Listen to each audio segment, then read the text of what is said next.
I remember going and doing voice training classes. There was a man who told me, you sound like a girl and you must bring baritone in your voice. I went and did it for 3 years. 3 years? Real talk. My goal is to ask you some questions you've never been asked before. I want to take a stroll through your mind. Ready to get vulnerable? Ready for this? He's made you laugh, cry, and fall in love through the magic of cinema. A visionary who has become synonymous with Bollywood itself. From the epic romance of Kabhi Khushi Kabhi Gum to the timeless classic of Kuch Kuch Hota Hai, he's behind it all. This is Karan Johar.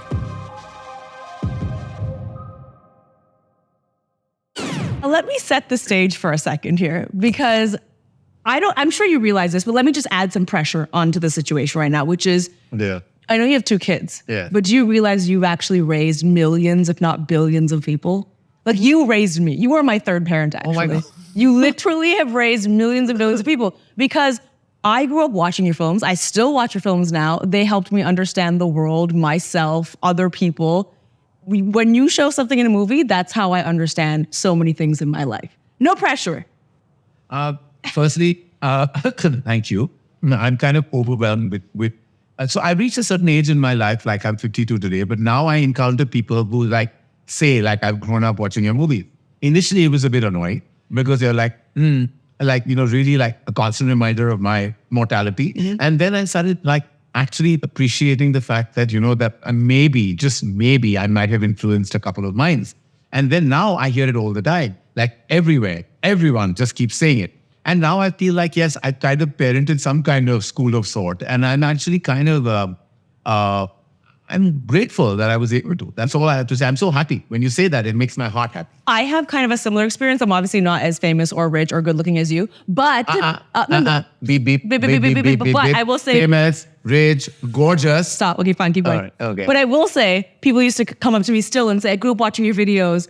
And then in my mind, I'm like, because I'm old, you grew up watching my videos. But I'm trying to get to that spot too, where I'm like, hopefully something I've done has positively impacted them in some way. I know you've done a ton of interviews. You've sat down with a ton of people. My goal here is to ask you some things that maybe you've never been asked before, or have conversations maybe you've never had, just to open up and be vulnerable. And we're friends, so. That's the pressure on you, because that very rarely happens. Okay, here we go. Well, we'll start a little easy. You've directed a ton of films. Yeah. You've produced a ton of films. When you started, did you acknowledge that, I have a responsibility in what I do with these films? Because so many people, in a specific culture, people that exist in a certain culture watch these films, and I have a responsibility to say certain things. When you started your career, did you feel that way? No, I just wanted to make a really big hit.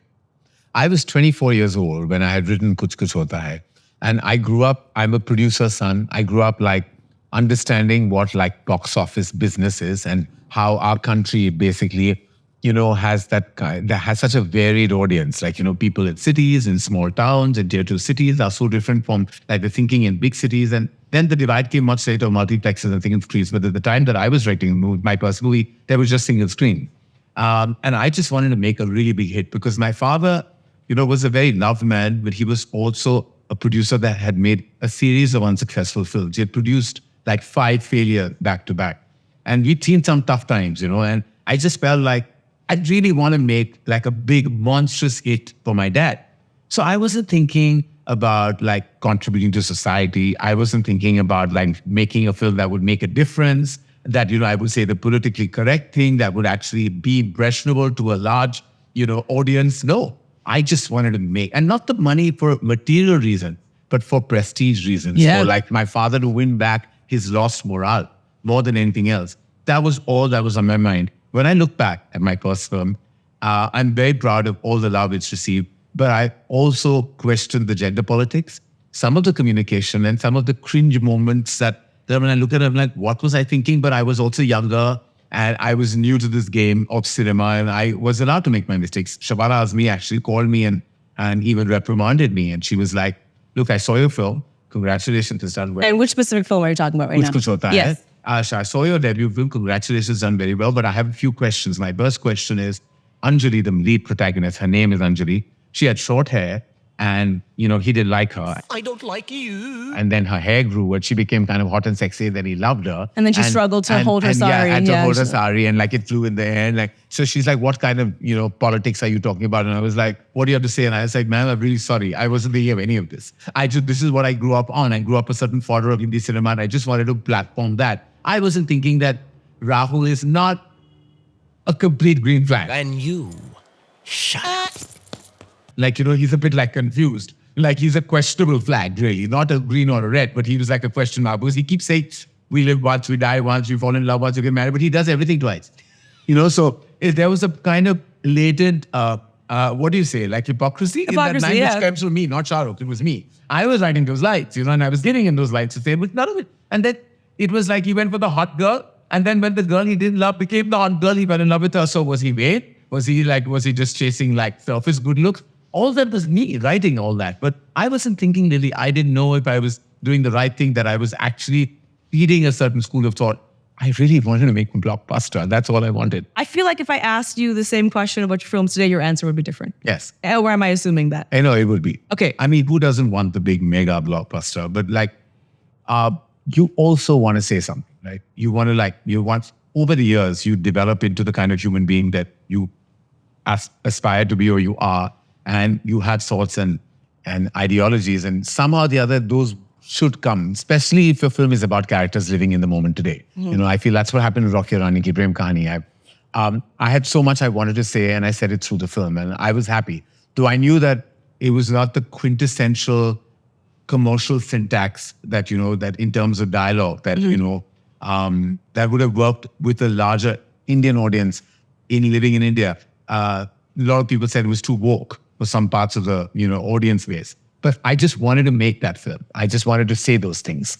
So between your first film, Kuch Kuch Hota Hai, earlier films, Kabhi Khushi Kabhi Gum, to your more recent Rocky Rani, there is a huge difference. Yeah. We see Alia Bhatt, who's has this very feminist spirit to her. She's very outspoken. She's sitting in an interview like this in one of the shots of the film, and she's standing up for women's rights. Do you feel like now you have enough history, you have enough success to be like, I can actually make films about whatever I want?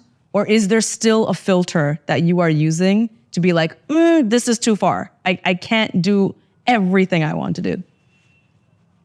Two things you asked me. Was I a mess or was I nervous? Right before, I was a complete mess. I was coming up to 7 years. I hadn't directed a film. I had made Aile Mushkil in 2016. This was 2023. So in 7 years, I hadn't made a film. I hadn't directed a film. And when you head a studio and you're also a filmmaker, it's kind of essential that you don't fake. And I'll tell you why. Because you're kind of guiding so much, content and content creation and dealing with so many filmmakers and writers, directors, and somehow they can turn to you for your instinct, your advice, your support, as well as your feedback. And if you're coming on the heels of a failure, I just feel like people may not take you as seriously as they would have. And that's the God's honest truth. It's like, I think if I came on the heels of a failure, people would be like, he's saying all this, but what happened with him and his film? This is what happened. So I felt like the pressure to succeed, which I still do, and that's never a good thing, but it's the truth. Secondly, can I tell every story I want to? No. Why not? We are an exceptionally sensitive, nation. We are everyone is they have their beliefs, they have their ideologies, but they're also very sensitive to what you want to project on cinema. And somehow I feel like Bollywood and Indian cinema is a soft target. It's very easy to attack us, It's very easy because what happens is you attack us, we're soft targets, and also we make lots of noise. So you get a lot of media coverage when you kind of come. So there's so many films that have released in the past. You might have heard of films that have been banned or they've been under scrutiny. There have been media battles. There have been films that have taken time to make it to the cinema halls because of all the problems. So as a head of a studio, you sometimes feel like, do I want to go through all of that? Because there is money at stake. There's so much put into a film that you made. And am I here to really wage a war? Am I here to kind of make sure that I release my movie, entertain an audience, and also make sure that the company is in a solid place? So there is always this conundrum that you're in. You also want to say what you want to say, but you also know that it's also tough. It's not that I'm saying that we're not allowed to. I believe that the censor in our nation has become much more, they've become so much stronger and, more supportive to filmmakers. I also believe there are many filmmakers that are still telling the stories they want to. We have digital platforms where people are saying what they have to. But you do second guess some of the things you feel you want to say, whether you should or not. Got it. And I'm sure that's tough. It's a constant negotiation. I'm sure that's happening. Internal, there's always like a dialogue you're having, like in your own head. Do it, not do it, tick, cross, not. Yes. So I'll tell you why you fascinate me. Several reasons. But one of the reasons is there's so many things you could tackle, and you have in your films. But there's a checklist of things. In Rocky or Rani, you tackle gender politics. I know you've done that in a lot of films. But you, I believe you identify as a man. Yeah. So why gender politics? What in your life is calling you to be like, no, gender politics is the cause I want to talk about, and I want to really show a woman on screen that is like Alia? It goes back to what I began with. When I made Kuch Kuch Hota Hai and I felt like my gender politics were questionable and I was actually called out by Shabana Azmi, it made me think.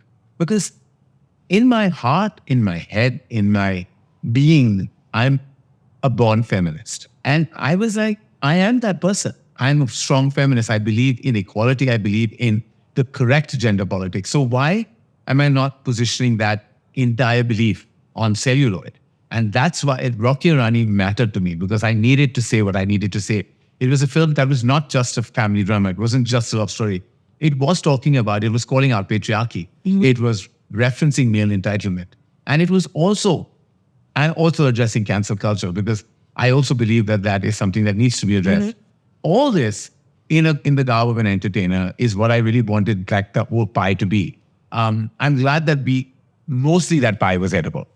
I tell you what I love about this conversation. I couldn't agree more. My thing with cancel culture is it has this assumption that everyone should be viewed without context or time. Right. And I think that's a dangerous thing to do. That's why even when I'm asking about your old films, I have no intention to be like, oh, but that was wrong. Like, I know now as an adult, even if I go back to a film you didn't direct or produce, but you helped on, Dilwale Dulhania Le Jayenge, yes. When I reflect back on that scene of Shah Rukh teasing Kajol, that they slept together, and seeing how traumatized she is, I think a lot about like, I think that might have messed me up like a little bit, but do I blame that film? I was in that moment. I was on that set, and I can assure you, none of us thought that we were probably, that years down the line would be discussed like this. Everybody did it with the complete space of honesty and love and passion for just making a beautiful love story. That's my point, because even when viewing it at that time, I also didn't have the awareness to be like, oh, is this going to make me believe certain thoughts and make me have certain patterns moving forward? But my point being is that what I love about you is you're like, no, I did that, I own that, and now I know I can do something better and different. No, I did. I mean, when I look back to so many of my movies, I feel like it was just all my referencing in the movies that I did in the earlier years were all from cinema. I knew nothing. It was my personal. Everything in that film was not from anything deeply rooted in my personal life. Buying some of the fashion because that was something that I was excited about personally. But everything came from Hindi cinema. Mm-hmm. Then when Hindi cinema started evolving, so did all the filmmakers. And all of us then realized that we could actually go back to our basic DNA and address thematically, or our feelings and emotions could actually be close to who we are as people. Right. And not just reference cinema. Well, on that note, in Rocky or Rani, what I love is that Ranveer's character, Rocky is breaking a lot of those gender norms. And of course, the most iconic scene I can think of is the Dolare scene. Yes.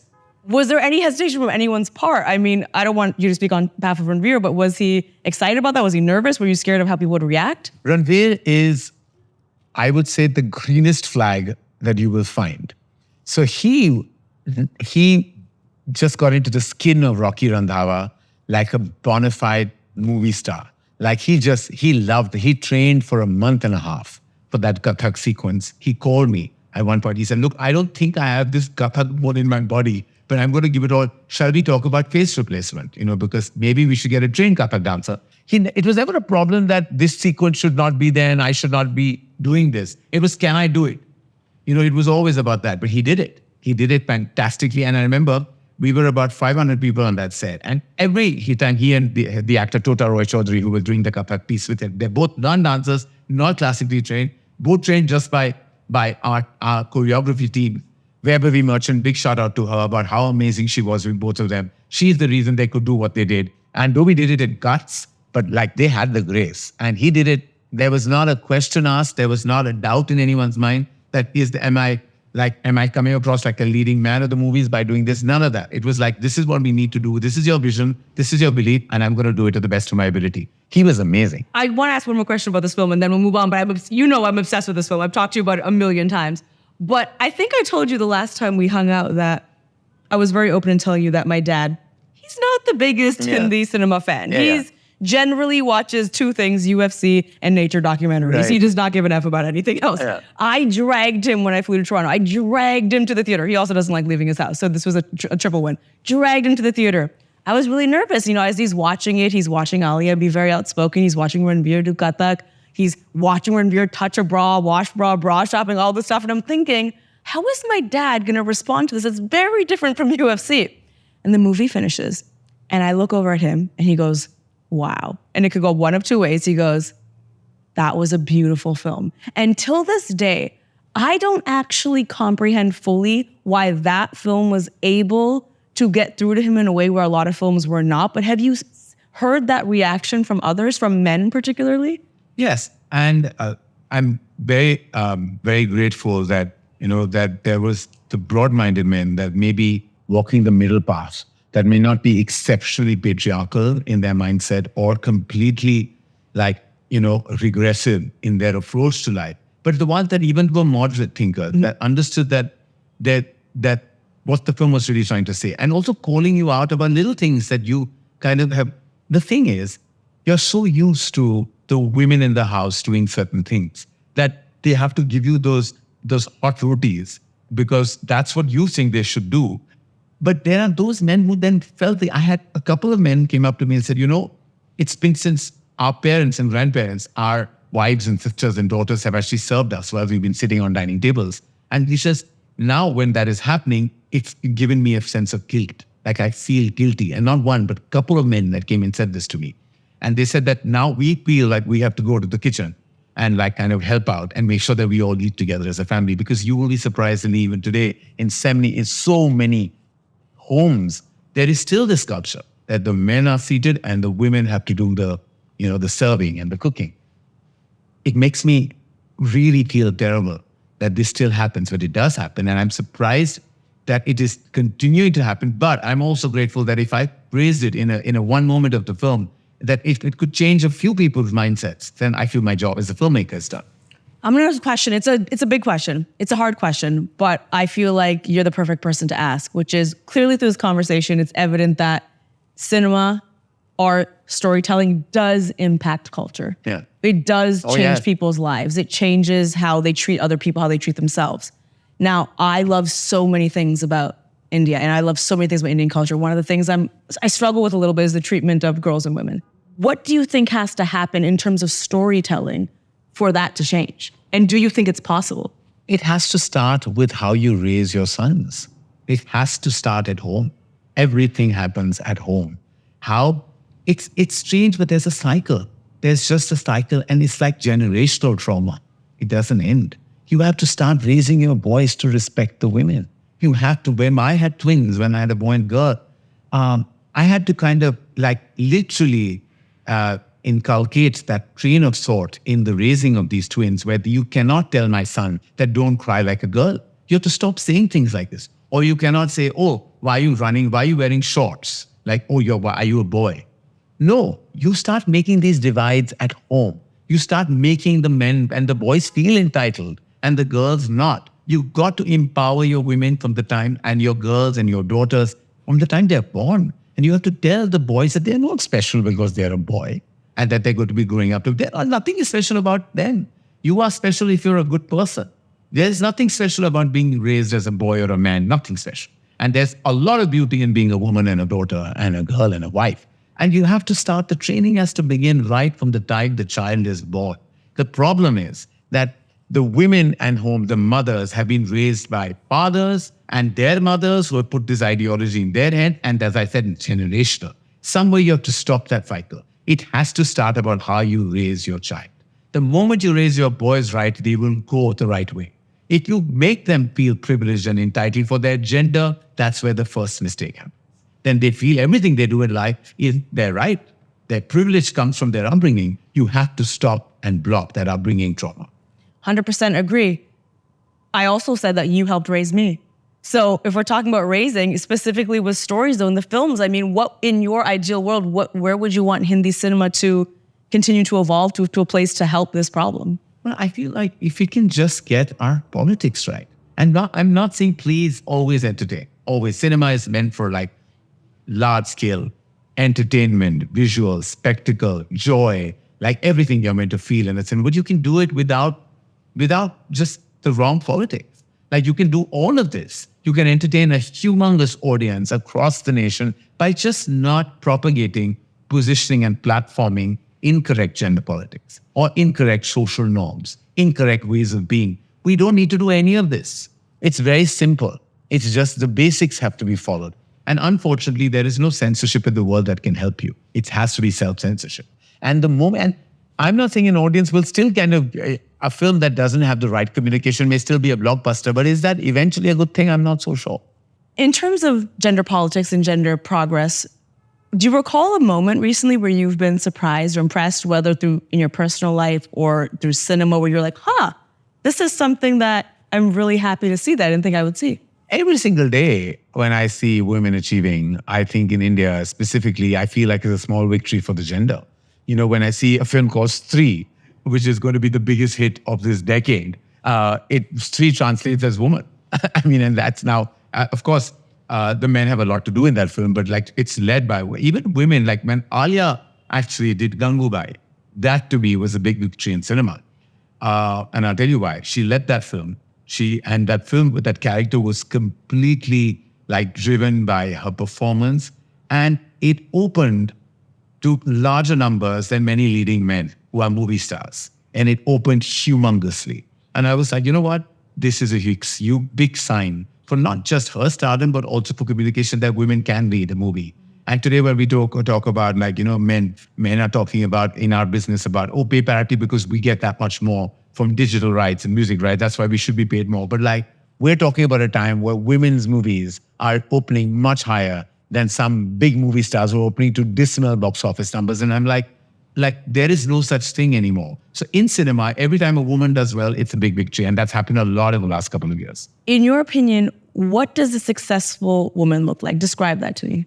To me, living the life on your own terms without the pressure of family and society is what a successful woman lives. And most of my characters, barring my first film again, have actually done exactly without like conforming to any kind of premeditated tradition. They've actually been strong women, they've always, and women are very central to most of my films. And the one word that I would never want to associate with any of my characters is subservience. That is the word that I would not want to have that. And when even in Kabhi Khushi Kabhi Gham, when you show that the mother is kind of living under the shadow, she has that moment where she gives it back to him, where she tells the father that, Keh diya na? You did all this. Bas keh diya. Keh diya na. Bas. Keh diya. She says it. She said, you did all this, but what you did was wrong. And now I've said it. And that's what she says. She gives it back to him. So I always like the women to have the last word because I know my mom does in my life. With my kids, I've been asked a few times, do you think they will miss a maternal energy in their life? I'm like, let me tell you, I'm more mom than dad in my heart. They're fine. What I do have a problem with is the football, is the running around really literally, the sport, the cars, the bikes. I'm combating like such a boy in that, like I'm giving birth to this quintessential boy who wants to be on a bike, who wants to like go and watch Messi play in Argentina. And I'm like, how am I going to do this? Like, I know what it is like to take my daughter to a Taylor Swift concert, but I'm not quite sure I know what to do watching Messi play football. Where did your idea of masculinity come from? Did that also come from cinema? A lot of it came from cinema. It definitely came from what I saw the leading man to be. A lot of also my version of my understanding of masculinity also, I'll tell you, came from my observations of life. So I was a very feminine child. Can't relate. I was, what do you mean? I was teased about it. It was just something I had to deal with. there was a term in the 80s called pansy. It's for like boys who were effeminate were called that. And it was just deeply disturbing at that time. And and it used to make me sad at that time. And today I look back and want to like tell my 8-year-old self that you don't need to be. But I was sad that I wasn't walking like the other boys did. I wasn't playing sport like the other boys. I wasn't macho like the other boys. I wasn't as masculine as them because I wasn't the one who was taken into the football team. I wasn't allowed to play cricket. I was just told like, oh, you run like a girl, just stand on the side. Why don't you play hopscotch with the girls? Or why don't you why don't you just go hang out with the girls? Because you're not part of the boys club. I used to observe them. I made an understanding in my head about what masculinity is. And there was a large phase of my life that I wished I was like them. Till I wished, no, that I was just happy being who I was in my own skin. And I was like, this is who I am, and I'm going to give it up. Because if I like to wear clothes in a certain way, and if I walk a certain way, if I run a certain way, if I speak in a certain way, that this is just the way who I am. And if I'm going to be apologetic about who I am, that it's never going to make me happy. And I really, everything I do is to seek satisfaction, peace of mind, and joy. If I don't feel those things, I feel like I shouldn't do anything. If I'm here talking to you, I have to feel happy doing this. If I'm going to be sad and crotchety and crabbity about why am I doing this, I shouldn't do it at all. So now I look back and I tell so when I was 17, I remember going and doing voice training classes because there was a man who told me a public speaking class that I joined, and he told me you sound like a girl and you must bring baritone in your voice because you'll never be able to kind of combat the world like this. And I went and did it for 3 years. 3 years? Yes, 3 years. I went and put all kinds of things in my mouth.